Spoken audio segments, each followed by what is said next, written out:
जमिनीची कागदपत्र आणि त्यातले शब्द खरं तर अनेकदा डोकं चक्रावून टाकतात. हं. आज आपण असाच एक गुंतागुंतीचा प्रश्न घेतलाय. आणि हा प्रश्न अनेकांना पडतो. हो ना. प्रश्न अगदी साधा आहे. 7/12 उताळ्यावर कुळ म्हणून किंवा इतर अधिकार रकान्यात नाव असलं की ती व्यक्ती शेतकरी ठरते का? आणि त्या आधारावर नवीन शेतजमीन विकत घेता येते का? बरोबर. कारण शेतकरी असण्याची व्याख्या कायद्याच्या चौकटीत खूप महत्वाची आहे. अगदी. चला तर सुरुवात सोप्या भागापासून करूया. कुळ. जर 7/12वर कुळ म्हणून नोंद असेल तर याचं उत्तर एकदम स्पष्ट आहे. होय. अच्छा. हो. म्हणजे बघा, महाराष्ट्र कुळ वहिवाट आणि शेतजमीन अधिनियम 1948चा मूळ उद्देशच होता कसणाऱ्याची जमीन. म्हणजे जो जमीन कसतो तो शेतकरी. अगदी. आणि कुळ म्हणजे काय तर प्रत्यक्ष जमीन कसणारी व्यक्ती. त्यामुळे कायद्याच्या व्याख्येत ते 100% बसतात. नवीन जमीन खरेदीसाठी कुळ म्हणून नोंद असलेला 7/12 हा एक भक्कम पुरावा आहे. पण मला वाटतं यात एक लहानशी अट आहे, बरोबर? म्हणजे फक्त 7/12वर नाव असून चालत नाही. अगदी बरोबर पकडलत. इथे गाव नमुना 12 म्हणजे पिकांची नोंदवही खूप महत्वाची ठरते. पिकांची डायरीच जणू. हो, छान शब्द आहे. त्या डायरीत म्हणजे नमुना 12 मध्ये त्या कुळाने पीक घेतल्याची नोंद हवी. जर 7/12वर नाव आहे पण ती डायरी कोरी आहे म्हणजे जमीन पडीक दाखवलीये तर मग अडचण येऊ शकते. ठीक आहे, म्हणजे कुळ असणं तर बऱ्यापैकी सरळ आहे. पण खरी गोची होते ती इतर अधिकार रकान्यामध्ये, हो की नाही? हो, इथेच सर्वात मोठा गैरसमज आहे. असं का? म्हणजे तिथे नाव असण्याचा अर्थ काय असतो? इतर अधिकार रकाना हा जमिनीचा मालकी हक्काचा नाही, तर त्यावर असलेल्या इतर हक्कांचा किंवा बंधनांचा अर्थ आहे. बंधनं म्हणजे उदाहरणार्थ? जसं की बँकेच्या कर्जाचा बोजा किंवा शेतात जाण्या-येण्याच्या रस्त्याची नोंद किंवा समजा पोटगीचा हक्क. या नोंदींमुळे कोणी शेतकरी ठरत नाही. म्हणजे त्या व्यक्तीचा जमिनीशी काहीतरी संबंध आहे, पण तो मालक किंवा शेतकरी म्हणून असेलच असं नाही.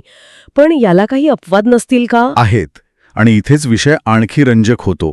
2 मुख्य अपवाद आहेत. अच्छा, कोणते? पहिला म्हणजे देवस्थान जमिनी.